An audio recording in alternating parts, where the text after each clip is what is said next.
여러분 안녕하십니까. 2025학년도 넘치는 학당 개인 경건 훈련 6번째 강의 시작하도록 하겠습니다. 우리 교회 성도가 아니고 다른 분들이 혹시 보시면 1, 2, 3, 4는 있는데 왜 5가 없이 6이지? 라고 하시는 분들도 계실 겁니다. 6강이고요. 오늘은요. 5강은 오프라인 모임으로 모였었습니다. 오프라인에 모여서 큐티 나눔에 대해서 한번 했었는데요. 그 큐티 나눔을 하면서 많은 분들이 이런 좋은 피드백을 남겨주셨습니다. 가장 대표적인 피드백은 뭐였냐면은 어떻게 저런 생각을 했지? 이거였어요. 나와 다른 생각들, 또 다른 묵상들을 보면서 놀랬다라는 분들이 제일 많았고, 그리고 저 말씀에서 어떻게 저런 적용을 했지? 라고 하는 부분들, 그리고 그 적용을 실천하기 위해서 애쓰고 또 노력하는 이 서로의 모습에 많은 은혜를 받으셨다라고 하거든요. 맞습니다. 그래서 큐티 나눔 모임을 하는 거고요. 그렇게 정기적으로 나눔을 통하여서 우리들의 신앙도 돌아보고 또 다른 사람들에게 도움을 주기도 하고 받기도 하는 그런 일들을 하는 겁니다. 그래서 큐티 나눔 모임이 중요하다라는 것이죠. 앞으로도 이런 나눔 모임들이 계속 생겼으면 좋겠고요. 잘 정착되었으면 좋겠다라는 생각을 해봅니다. 오늘은 이제 경건서적에 관한 것들을 이야기하려고 합니다. 사실은 이제 용어 정리가 필요한데요. 제가 경건서적이라는 표현을 자주 쓰거든요. 근데 경건서적이라고 하는 건 경건하게 책을 읽거나 뭐 책이 경건하다 이런 건 아니에요. 근데 이걸 왜 경건서적이라고 굳이 이야기하냐면 우리가 그냥 보통 이야기하면 교회책이라고 이야기하거나 혹은 뭐 기독교 서적 이렇게 이야기하고 아니면 보통 이야기할 때 신앙도서라고도 이야기를 많이 합니다. 같은 말이거든요. 뭐 교회 관련된 책, 기독교 서적, 신앙도서 다 같은 말인데 굳이 경건서적이라는 말을 쓰는 이유는 뭐냐면 개인 경건 훈련과 관계되어져 있는 또 이런 이름을 짓기 위해서 그렇게 만들었다고 보시면 됩니다. 그러니까 우리가 개인 경건 훈련을 하잖아요. 개인 경건 훈련 하니까 경건서적이라고 이야기하는 게 좋을 것 같아서 그렇게 통칭해서 부르는 것이지 경건한 서적이 따로 있다 그런 건 아니라는 것이죠. 제가 이 경건서적에 관한 혹은 책 읽기에 관한 것들을 강의를 여러 번 했었는데 이런 걸 얘기하면 항상 저한테 물어보는 질문이 뭐냐면 어떤 책을 읽어야 합니까? 이런 얘기들 많이 물어보시거든요. 어떤 책이 좋은 책입니까? 어떤 책을 읽어야 합니까? 라는 것을 대답하기엔 너무 책이 많습니다. 제가 읽은 책은 한정돼 있고 하루에 쏟아져 나오는 출판사의 책들은 너무 많고 그래서 제가 어떤 책을 읽어라 어떤 책이 좋다라고 하는 건 다 이야기할 수 없을 것 같고 그 대신에 몇 가지에 관련된 고르는 기준들에 관해서는 이야기해 보려고 합니다. 이런 경건서적들을 읽으면 어떤 좋은 점이 있는가? 이게 큐티 모임의 확장이라고 생각하시면 좋을 것 같아요. 예를 들어 보십시오. 우리가 큐티를 하면서 다른 사람들의 이야기를 들었잖아요. 그런데 그 이야기들이 전문적인 내용들은 아닙니다. 우리의 삶에 관한 이야기들이고 우리들의 일상에 관한 이야기들이긴 하지만 성경의 내용을 깊게 들어갔다던가 어떤 분야의 깊은 전문가들은 아니라는 거죠. 그런 전문가들이 자기들이 연구한 혹은 묵상한 내용들을 기록해 놓은 그것이 일반적인 경건서적이라고 보시면 될 것 같아요. 사람들이 이 경건서적을 고르는데 왜 어려움을 겪느냐라고 물어보면 경건서적 혹은 신앙도서의 범위가 너무 넓어요. 너무 광범위합니다. 책도 많고요. 그래서 오늘은 일단 그런 좀 분류를 한번 해보려고 합니다. 사실은 이러한 강의는 거의 없어요. 교회에서도 이런 것들을 가르치는 경우가 거의 없는데 오늘 한번 들어보시면 여러분들에게 좀 실질적으로 도움이 될 것이라고 저는 생각을 합니다. 이런 신학과 인문학이라고 하는 그런 과정이 있는데 그냥 정말 간단하게 이야기하냐면 세상의 모든 학문은 신학과 인문학으로 나눌 수 있다고 저는 생각합니다. 왜 이렇게 나누냐면 신학은 하나님에 관한 학문이고요. 인문학은 사람에 관한 학문이라고 보는 겁니다. 이렇게 간단하게 나눴을 때 이 신학을 여러 부분으로 또 나눠서 생각할 수 분명히 있을 거 아닙니까? 그래서 이 신학을 몇 가지로 나눈다고 할 때 첫 번째는 성경신학이라고 이야기합니다. 이걸 다른 말로 주경신학이라고도 이야기를 하거든요. 그러니까 성경신학에 관련된 이야기들이 많이 있어요. 또 두 번째는요. 역사신학이 있습니다. 역사신학. 역사적인 부분들을 이야기하는 신학이 있는 거고요. 그 다음에는 무슨 신학이냐면 조직신학이 있습니다. 조직신학이 있고요. 또 어떤 분야는 실천신학이라고 하는 분야가 있습니다.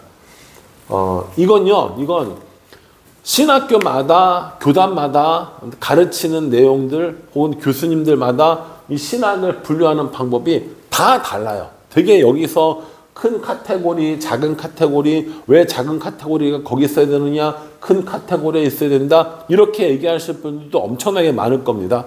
그러나 저는 신학교에서 강의를 할 것도 아니고 그냥 우리 교회 성도들에게만 알려주면 되기 때문에 성도들 기준으로 볼 때 이런 네 가지 정도의 신학만 알고 있으면 충분하다라고 생각이 듭니다. 그래서 성경신학, 역사신학, 조직신학, 실천신학 이런 것들은 어떤 것들이 있는지 한번 살펴보려고 해요. 목사님, 갑자기 여기가 신학교도 아니고 이런 신학에 대해서 이야기하는 이유가 뭡니까? 라고 물어보신다면 우리가 있는 경건 서적들이 다 여기에 포함되어 있기 때문입니다. 아까 맨 처음에 뭐가 있다고 그랬어요? 맨 처음에 성경신학이 있다고 그랬죠? 성경신학이 있다고 그랬어요? 성경신학이 있고요. 그 다음에는 어떤 내용들이 있다고 했어요? 그 다음에는 역사신학이 있다고 얘기했고요. 역사신학.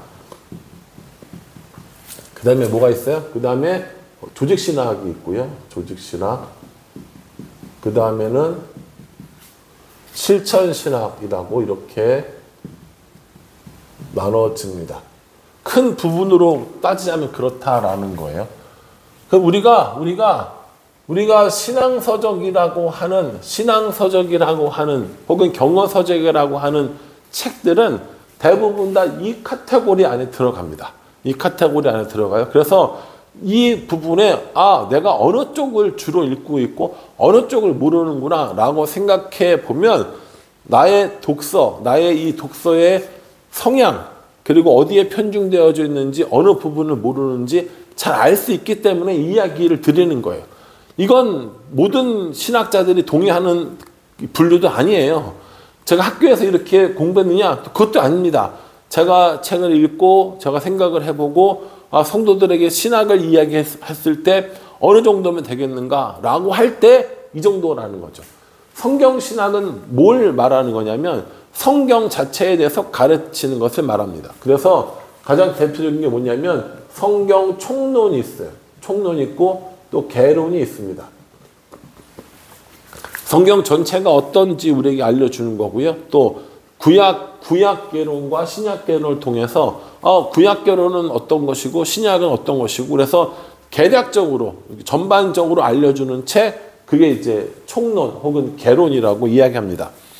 제가 갖고 있는 책 중에서 대표적인 것만 몇 권 갖고 왔는데 이 책은 그 신약개론이라는 책입니다. 좀 두꺼워요. 그래서 이걸 다 읽느냐? 일단 다 읽죠. 다 읽는데 필요한 부분들을 발췌해서 또 사용하기 때문에 항상 가지고 있는 책입니다. 옛날에 대학 다닐 때 봤던 책인데 지금도 제가 갖고 있으면서 한 번씩 꺼내보는 책이기도 합니다. 그 건들리라고 하는 사람이 쓴 신약개론이라는 책입니다. 제가 나중에 책 리스트는 다 올려드리려고 하고 있어요. 이 신약개론은 신약 성경이 전체적으로 어떻게 되어 있는가? 신약 성경을 우리가 공부하는데 어떤 것들을 공부해야 어떤 것들을 알아야 도움이 되는가라고 하면서 성경을 이제 이해할 수 있는 전체적인 내용들을 알려주는 거죠. 여기에 이제 속해 있는 대표적인 게 뭐냐면 언어학이 들어갑니다. 언어가 들어가는 거죠. 뭐가 들어갑니까? 헬라어, 그렇죠? 헬라어, 히브리어가 들어가고요. 이 헬라어, 히브리어만 들어가는 게 아니라 좀 더 공부를 하려면 라틴어도 알아야 되고요. 또 경우에 따라서는 독일어를 알아야 되면 알면 유익한 부분들이 있습니다. 그래서 보통 성경의 언어를 공부한다라고 할 때 헬라어, 히브리어, 라틴어, 독일어 정도까지는 공부하는 것이죠. 목사님 이런 거 다 알아야 됩니까? 모르셔도 돼요. 모르셔도 돼요.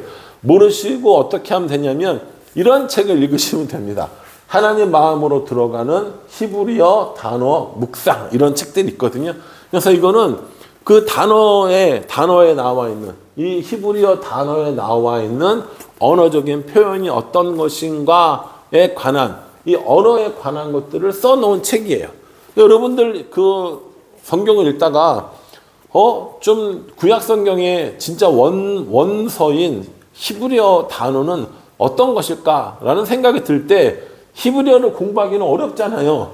그런데 이 책은 비교적 쉽게 읽을 수 있거든요. 그래서 이런 책들을 읽으면서 내가 이런 언어적인 부분들을 공부를 하는구나 라는 것을 알면 된다라는 거예요. 그래서 이 분류법이 이러한 것들이 필요하다라고 말씀드리는 겁니다. 그리고 이제 총론도 있고 언어도 있고 그리고 나오는 게 뭐냐면 성경 주석이 있습니다. 주석 혹시 들어보셨어요? 성경을 구절 다 풀어놓고 원어로도 풀어놓고 문법적으로도 풀어놓고 등등등등등 이렇게 풀어놓은 그 주석들이 있거든요. 주석은 사람들마다 선호하는 게 다르고 교단이나 이런 신학적인 성향에 따라서 선호하는 주석들이 다 다릅니다. 그래서 여러 가지 의견들을 모아놓은 종합 주석들도 있고요.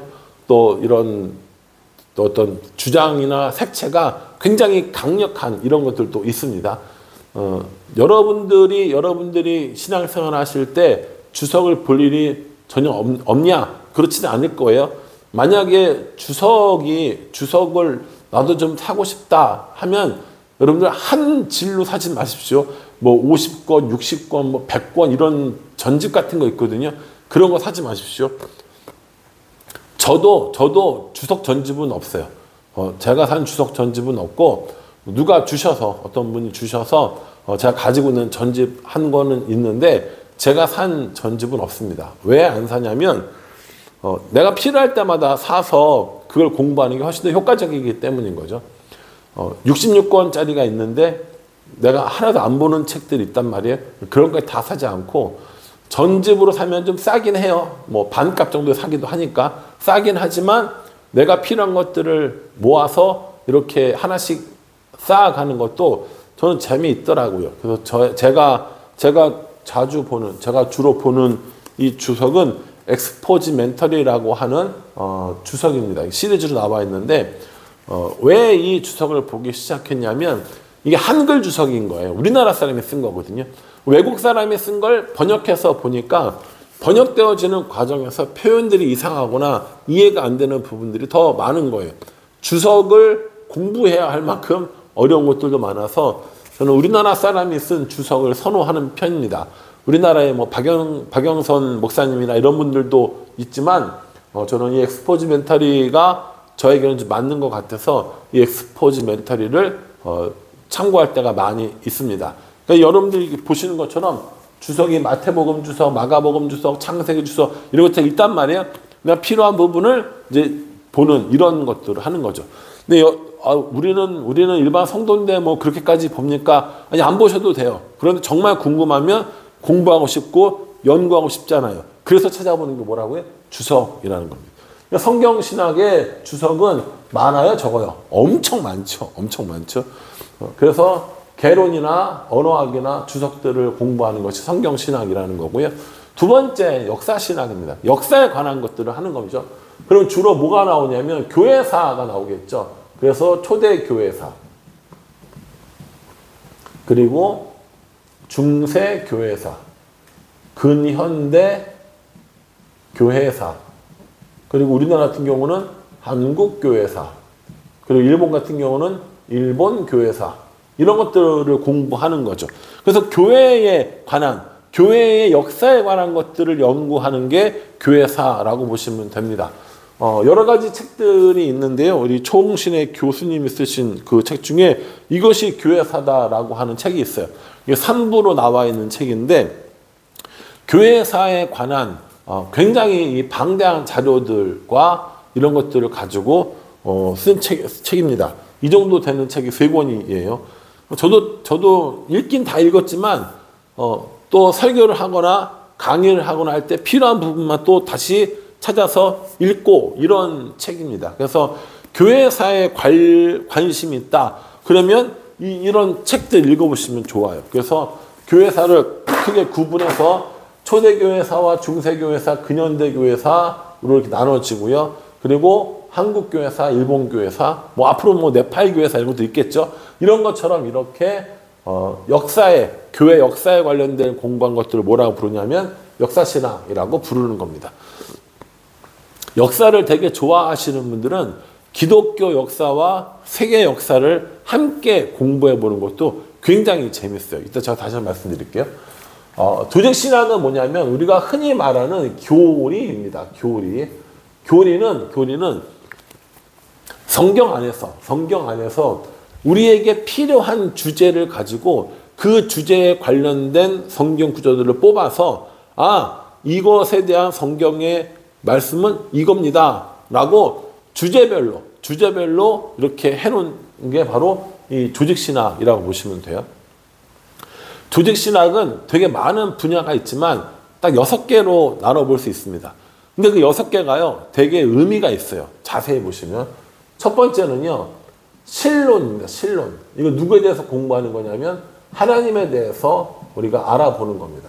그러니까 어떻게 하냐면 성경 안에서 하나님에 관련된 것들을 뽑아서 성경 구절을 쭉 나열을 하고 논리적으로 설명을 해놓으면 하나님이 어떤 분인가를 알게 되는 거죠. 그게 뭡니까? 조직신학이고 교리라고 부르는 겁니다. 신론 하나님에 대해서 알면 그 다음에 누구에 대해서 알아요? 예수님이요? 아니요. 하나님에 대해서 알았으면 그 다음 나오는 것은 뭐냐면 사람에 대해서 합니다. 그래서 이거를 인간론이라고 하고 혹은 인간이 죄를 졌기 때문에 죄론이라고 부릅니다. 하나님에 대해서 알았어요. 인간의 상태에 대해서 알았습니다. 그러면 그 인간을 구원하러 오신 분이 누굽니까? 예수님이죠. 예수님에 대해서 이야기하고 있는 그 학문을 뭐라고 부르냐면 기독론이라고 부릅니다. 우리 기독교잖아요. 그래서 기독론이라고 부릅니다. 이거는 누구에 대해서? 예수님에 관해서 우리가 배우는 거죠. 자, 하나님이 우리를 지으셨어요. 인간이 죄로 타락했어요. 예수님이 우리를 구원하러 오셨어요. 그 구원에 어떻게 구원이 이루어지는가. 그리고 그 구원에 어떻게 성령님이 관여하시는가에 관한 것들이 구원론입니다. 그래서 신론, 인간론, 기독론, 구원론이 어떤 의미에서 보면 순서적으로 이루어지는 거죠. 하나님이 세상을 만들었어요. 인간이 타락했어요. 인간을 구원하시기 위해서 예수님이 오셨어요. 그 예수님께서 우리가 어떻게 구원하시는지 성령님의 그 구원을 어떻게 관계하시는지 우리에게 알려주는 거고요. 그 다음에 이 구원받은 사람들이 모인 공동체가 뭡니까? 교회잖아요. 그래서 교회가 어떤 곳이고 어떤 일을 하는지를 알려주는 거고요. 마지막에 그래서 이 세상 마지막 날에는 어떤 일이 있는가에 관한 것들이 종말론으로 나오는 겁니다. 이 내용을 모르면 우리가 신앙생활 못합니까? 아니요. 잘할 수 있어요. 근데 뭐 하는 겁니까? 내가 정말 하나님에 대해서 궁금해. 그럼 뭘 보면 돼요? 신론에 관한 책들을 보는 거예요. 내가 정말 구원이 어떻게 되는지 궁금해. 그러면 구원론에 관한 책들을 보는 겁니다. 이런 식으로 해서 내가 알고 싶은 주제에 대해서 공부를 하는 거죠. 그럼 목사님 이거를 갖다가 어떻게 다 책을 고릅니까? 라고 생각하실 것 같아서 딱 한 권으로 다 모여있는 책들이 있어요. 뻘코프의 조직신학이라고 하는 신학교에서 굉장히 유명한 책입니다. 엄청 두꺼워요. 이걸 다 보느냐? 다 안 본다니까요. 다 안 보고 이걸 어떻게 합니까? 여기에서 우리에게 필요한 내가 지금 궁금한 것들을 찾아서 읽고 공부하는 거예요. 그런 용으로 책들을 쓰는 거라는 거죠. 이 두꺼운 책을 다 알고 다 외우고 다 이해하고 그럼 얼마나 좋겠어요. 그러면 신학 교수님도 할 수 있을 거예요. 근데 그게 아니라 내가 어느 부분을 모르는지 내가 나한테 어떤 부분이 필요한지 내가 어떤 걸 좀 공부하고 싶은지 알아가는 것. 그게 이 조직신학의 이유라고 하는 것이죠. 그래서 이 여섯 가지 내용에 내가 궁금한 것들을 찾아서 공부할 수 있도록 되어져 있는 학문, 조직신학이라고 보시면 됩니다. 그리고 마지막으로 나온 게 실천신학인데요. 여러분들이 이 성경을 읽고 경건서적을 읽고 하면서 가장 많이 접하는 학문이 아마 이 실천신학이지 않을까 생각을 합니다. 뭐 예를 들어서 뭐 예배에 관해서 그리고 저 같은 경우는 이제 뭐 설교에 관해서 혹은 뭐 상담에 관해서 뭐 교육에 관해서 이런 것들 실천적으로 우리가 신앙생활할 때 필요한 여러 등등등등등 되게 다양한 분야에 대해서 이야기하고 있는 것, 이것이 뭡니까? 실천신학이라는 거예요. 그래서 성경신학이나 역사신학이나 조직신학을 이론신학이라고 부른다면 그 이론신학과 좀 다른 개념으로 실천적으로 우리에게 어떻게 할 것인가를 알려주는 책들, 이게 뭡니까? 이게 실천신학이 되는 거죠. 예를 들어서 저는 목사잖아요. 목사니까 어디에 관심이 많아요? 설교에 항상 관심이 있거든요. 그러니까 설교에 관한 책들을 읽는 거예요. 아, 나는 설교에 관한 책들을 좀 읽어야겠다라고 생각하면서 읽는 책, 이게 성경적인 설교와 설교자라고 하는 이런 굉장히 유명한 헤든 로빈슨이라고 하신 분이 지은 요즘에 설교학 관련해서 굉장히 많이 보는 책이라고 저도 봤는데, 이것들을 보면서 설교를 어떻게 하는가를 배우는 거예요. 여기에 보면 상담과 교육이나 이런 것들도 있을 거 아닙니까? 여기에 뭐 선교학도 있고 목회학도 있고 뭐 여러 가지 있을 거란 말이에요. 이걸 보면서 아, 나는 기독교 상담에 대해서 알고 싶은데, 기독교 교육에 대해서 알고 싶은데, 뭐 기독교 선교에 대해서 알고 싶은데 라고 하면 이런 것들에 대해서 공부할 수 있는 카테고리가 여기에 있다라는 것이죠. 그러니까요, 내가 어떤 책을 읽어야 할지 모르는 가장 큰 이유 중에 하나는 뭐냐면 내가 뭘 모르는지를 모르기 때문이에요. 그래서 저는 오늘 이 얘기를 여러분들 쭉 하면서 꼭 하고 싶은 얘기가 뭐냐면, 나는 무엇을 모르는가를 알아야 돼요.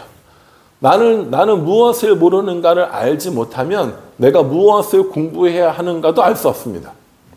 근데 문제는 뭐냐면, 나는 무엇을 모르는가라고 하는 이 질문에 답을 하기 위해서는 내가 뭘 아는 게 아무것도 없는 거예요. 그래서 뭘 얘기하는 겁니까? 이걸 이야기하는 겁니다. 아마 어떤 사람은 나는 성경 내용에 대해서 관심이 많아 라는 사람이 있을 것이고요. 어떤 사람은 나는 역사에 대해서 좀 관심이 있는데 라고 하는 사람이 있을 거고요. 어떤 사람은 나는 교리에 대해서 좀 더 배웠으면 좋겠어 라는 사람도 있을 것이고요. 나는 내 삶 가운데 실제적으로 어떻게 내가 살아가야 하는지를 좀 더 배웠으면 좋겠어 라고 하는 사람도 있을 거란 말이에요. 그러니까 각자 이런 분야가 있구나. 대략 이런 분야가 있으면 나는 여기서 이런 분야를 좀 더 알고 싶네. 나는 이런 분야를 공부하고 싶네. 라고 하면서 뭘 읽어요? 경건서적을 읽는다라는 겁니다. 그러니까 결국에 이 성경을 공부하면서 내가 부족한 부분들을 다른 것들을 공부하면서 얻어지는 이런 거 똑같은 거죠. 예를 들면 이겁니다. 여러분 아이들이 공부할 때 교과서만 가지고 공부해요? 그런 애들은 거의 없죠. 뭐 합니까? 우리로 치면 어릴 때 치면 전과, 그렇죠? 혹은 참고서가 필요해요. 영어 참고서, 수학 참고서 이런 거 있잖아요. 영어는 옛날에 뭐였어요? 영어는 맨투맨 아니면 성문 기본 영어, 종합 영어. 수학은요, 정석 1, 정석 2, 뭐 2-1, 뭐 이런 거 했었잖아요. 그런 것처럼 우리가 신앙생활을 해 나가는데 성경을 읽으면서 알지 못하는 부분들, 그런 것들을 좀 더 보충하기 위해서 이러한 것들을 공부한다라는 거예요. 그러니까 경건서적을 읽으려면 뭐가 제일 중요하다고요? 내가 무엇을 모르는지 깨닫는 것이 중요합니다. 나는 무엇을 모르는가? 내가 무엇을 모르는지 모르면 내가 무엇을 공부해야 할지도 몰라요. 그렇기 때문에 내가 무엇을 모르는가를 깨닫고 내가 무엇을 모르는가를 알기 위해서 이런 것들을 한 번쯤 강의로 들어볼 필요는 있다라는 겁니다. 저도 책을 많이 읽으려고 애씁니다. 열심히 읽으려고 또 애씁니다. 그럴 때 항상 이런 내용들을 생각을 합니다. 나는 지금 이 총론에 대한 부분들이 약한데, 나는 역사에 관한 것들 너무 모르지 않나? 내가 지금 교리에 특별히 기독론이 약한데, 나는 이 실천신학 중에 설교에 관한 부분을 좀 더 공부해야 될 것 같아 라고 하면서 의도적으로 내가 무엇을 모르는지 확인하고 내가 무엇을 모르는지에 관한 것들을 배우려고 하고 읽으려고 애씁니다. 물론 항상 이것만 하는 거 아니죠. 재밌는 책, 쉬운 책 이런 것도 좀 읽어야죠. 저는 개인적으로 일반 소설이나 뭐 시집 이런 것들도 굉장히 좋아하고요. 에세이나 어떤 경제 관련 책들도 좀 읽어보려고 애씁니다. 역사적인 책들도 주의 깊게 보는 편이고요. 여러 좀 광범위한 이런 독서를 통해서 더 다양하게 성경을 이해하려고 애쓰는 겁니다. 문제는 뭐냐면 내가 이런 것들, 이런 책들보다 성경이 더 중요한 텍스트라는 걸, 책이라는 걸 알아야 돼요. 성경은 잘 모르는데 이런 것만 안다. 이것도 사실 문제거든요. 그래서 여러분들이 이런 분류들이 있는 것을 알면서 나는 무엇을 모르는가를 한번 생각해보고 나는 이런 분야를 좀 더 공부해 봐야겠다. 이런 책들을 읽어야겠다. 라고 생각하시면 좋을 것 같고요. 자, 이런 강의를 하면 제일 자주 듣는 얘기가 뭐냐면 목사님은 무슨 책을 요즘 읽고 계세요? 혹은 목사님이 읽었던 책 중에 가장 받고 추천받을 만한 책들은 무엇입니까? 라고 물어보시는 경우들이 참 많이 있어요. 그래서 요즘 읽으려고 사놓고 아직 비닐도 안 뜯은 책이 있는데 좁은 길로 간 사람들이라고 하는 기독교 역사를 빛낸 좁은 길을 걸었던 위대한 108명의 인생, 생애 이렇게 해가지고 나온 책이 있어요. 아직 이렇게 다 아직 포장도 안 뜯은 책인데 이런 책들을 요즘에 읽으려고 구입해 두었습니다. 어디에 들어가요? 역사신학에 들어가겠죠? 역사신학. 이런 책들도 있고요. 또 요즘에는 트렌드 2025 이런 것처럼 김남도 교수님이 쓴 책처럼 한국교회 트렌드 2025라고 하는 책이 작년부터 나오기 시작했던 것 같아요. 그래서 작년에도 보고 올해도 보고 해마다 어떤 트렌드를 가지고 한국교회가 움직이고 있는가를 살펴보는 책들이 있어요. 이 책은 어디에 속하겠습니까? 이 책은 실천신학에 속하겠죠. 그래서 우리가 제일 많이 읽는 책은 아무래도 실천신학에 관한 책들이 제일 많이 읽게 돼요. 성도들은 이런 책들이 여기에 들어가는구나 라고 알고 있고, 옛날과 다르게 요즘에는 이런 두 분야의 책들이 서로 매칭되어지거나 학문적으로 이렇게 좀 융합되어지는 경우들이 많이 있거든요. 요 근래에 읽고 있는 책 중에 기독교로 보는 세계 역사라는 책이 있습니다. 이것도 되게 두꺼워요. 거의 100의 수준이긴 한데, 기독교 역사로 보는 기독교로 보는 세계 역사에 있는데, 기독교 역사와 세계 역사를 대비시켜서 기독교 역사가 세계 역사에 어떻게 영향을 미쳤는지, 혹은 세계 역사가 기독교 역사에 어떻게 미쳤는지, 역사에 영향을 미쳤는지, 혹은 그 두 시대가 어떻게 이어져 있는지에 대해서 이야기하고 있는 책입니다. 두껍기는 해서 앉은 자리에서 다 읽을 수는 없지만 분야 제가 모르는 부분들을 이어가는데 상당히 많은 도움을 받고 있는 책이 바로 또 이 책인 거고요. 목사님이 읽은 책 중에서 정말 추천해주고 싶은 책이 있다면 몇 것만 이야기해 주세요 라고 물어보신다면 제가 꼭 이야기하는 책이 있는데, 첫 번째는 이 빌 하이웨스 목사님이 쓰신 아무도 보는이 없을 때 당신은 누구입니까? 라는 이 책입니다. 제가 이거 전에도 한번 소개했던 책이었는데, 아무도 보는이 없을 때 당신은 누구입니까? 라고 하는 이 질문, 그리고 여기에 대한 대답을 찾아가면서 저는 참 많은 도전을 받았습니다. 그래서 여러분들도 하실 수 있으면 이 책을 한번 읽어보셨으면 좋겠다라는 생각을 합니다. 이런 책들은요, 그냥 빌리려고 생각하지 마시고 그냥 한 권씩 가지고 읽으세요. 되게 좋은 책들이니까. 아무도 보는이 없을 때 당신은 누구입니까? 빌 하이빌스 목사님이시고요. 또 하나는요, 필립 얀시라고 하는 기독교 작가가 있는데 정말 제가 좋아하는 작가입니다.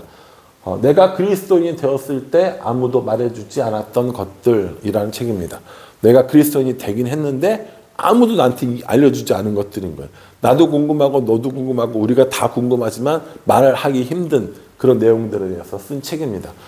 굉장히 많이 도움을 받았고요. 도전을 받았고요. 또 제가 신앙생활 하는데 참 많은 영향을 미친 책이라고 소개할 수 있을 것 같습니다. 마지막으로 한 거는요. 오카노 목사님, 서울 사랑의 교회 담임 목사님이셨던 오카노 목사님이 쓰신 광인이라는 책입니다. 책을 읽다가 너무 마음이 뜨거워져 가지고 기도실로 뛰어가서 몇 시간 동안 기도하고 다시 와서 읽었던 책이 이 광인 책이었던 것 같아요. 지금도 그때 읽었던 그 감동이 고스란히 남아있는 것 같은데, 광인은 미친 사람이 아니라요, 사람에게 미쳤다라는 의미를 가지고 있습니다. 한 사람을 세우고 한 사람을 도와주고 한 사람을 제자 만드는 일에 정말 열심히 이셨던 그 오카노 목사님에 관한 책이고요. 그 오카노 목사님이 어떻게 제자 훈련을 했는지, 어떻게 사람들을 양육했는지에 관한 책입니다. 전 이 책을 읽으면서 참 많은 도움을 받아서 여러분들께 꼭 추천해주고 싶은 책입니다. 목사님, 책이 너무 많아서 잘 어떻게 골라야 될지 모르겠어요 라고 이야기하시는 분들은 제가 대부분 출판사를 이야기해 줍니다. 이런 출판사에서 나오는 책들은 일반적으로 괜찮아 라고 이야기를 하거든요. 2020년을 기준으로 우리나라 기독교 출판사 브랜드 1위는 두란노 출판사입니다. 도서출판 두란노라고 얘기하죠. 두란노 출판사가 가장 사람들에게 인지도가 높고요. 그 다음에는 규장 출판사입니다. 그 가필풀이라고 알려져 있는 그 규장 출판사에서 있고요. 또 생명의 말씀사라는 것이 있고요. IVP 한국 각생의 출판부라고 하는 곳이 있고요. 우리나라에서 가장 브랜드 파워가 있는 10개의 기독교 출판사가 있어요. 제가 읽어드릴게요. 두란노, 규장문화사, 생명의 말씀사, IVP, 홍성사, 복있는 사람, 국제제자훈련원, 예수전도단, 디모데, 아가페 출판사, 이 정도가 있습니다. 이런 출판사에서 나온 책들은 비교적 괜찮다라는 거죠. 그리고 그 외에 또 제가 한 20개 정도 해가지고 여러분들에게 그 유튜브에다가 올려놓을 테니까요. 한번 보시고 이런 데서 나오는 건 비교적 건전하고 좋은 책이다라고 받으시면 될 것 같아요. 우리 교회에서도 2주에 한 번씩 책을 추천하잖아요. 그런 책을 추천할 때 신학서적, 우리가 지금 이야기한 전체 신학서적에서도 그리고 일반 그 서적에서도 도움이 될 만한 것들을 함께 올리고 있으니까요. 그 도서들만 다 잘 참고하셔도 1년에 한 20권 이상씩은 읽을 수 있거든요. 그것만 잘 읽으셔도 괜찮지 않을까라는 생각을 합니다. 개인 경건 생활을 돕기 위한 개인 이런 그 훈련, 경건서적 읽기를 우리가 한번 살펴봤는데, 이번 주에 숙제를 하나 내드리려고 그래요. 우리 집에 꽂혀 있는 경건서적, 그렇죠? 우리 집에 꽂혀 있는 경건서적, 혹은 내가 읽은 경건서적, 이거 10개에서 한 20개 사이 정도만 여러분들이 한번 명단 쭉 책 이름을 리스트를 해가지고 저한테 한번 보내봐 주십시오. 그 책이 좋고 나쁘고를 따지는 것이 아니라 어떤 책을 읽었는가가 또 그 사람을 또 알아보는 좋은 이런 방법이기도 하거든요. 그래서 여러분들이 읽은 책들이 제가 아주 궁금해서 그러는 거니까 여러분들이 가지고 있는 혹은 읽었던 그런 책들을 10권은 너무 조금인 것 같고 20권 해가지고 저한테 카톡으로 보내주시는 거 다음 주일까지 그 숙제로 내드리겠습니다. 숙제가 점점 많아지는 것 같지만 이거는 한 번 하면 없어지는 거니까 그렇게 하시고요. 다음 주 그 강의 때는 제가 또 다음 주 강의를 통하여서 이런 경건서적에 관한 이야기들을 좀 더 해보면 좋겠다라는 생각을 해봅니다. 어쨌든 오늘 이 강의를 통해서 경건서적에 대한 것들을 좀 더 이해하셨으면 좋겠고요. 우리의 신앙생활에 좋은 참고서로 사용하는 그런 시간이 되었으면 좋겠습니다. 필요한 것들이나 또 그런 자료들은 제가 유튜브나 여러분들 그 카톡방에 올려드릴 거고요. 또 여러분들이 또 필요하신 부분들은 질문해 주시면 제가 받도록 하겠습니다. 함께 기도하겠습니다. 하나님, 경건서적을 통해서 하나님께서 우리에게 어떤 것들을 더 알려주실지 생각해 봅니다.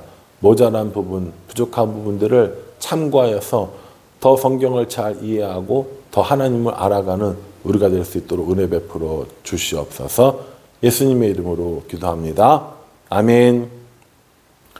예, 오늘 이 강의 들으시고 또 도움받기 원하시는 분들은 저한테 개별적으로 연락 주시면 친절하게 잘 도와드리도록 하겠습니다. 오늘도 들어주셔서 감사합니다.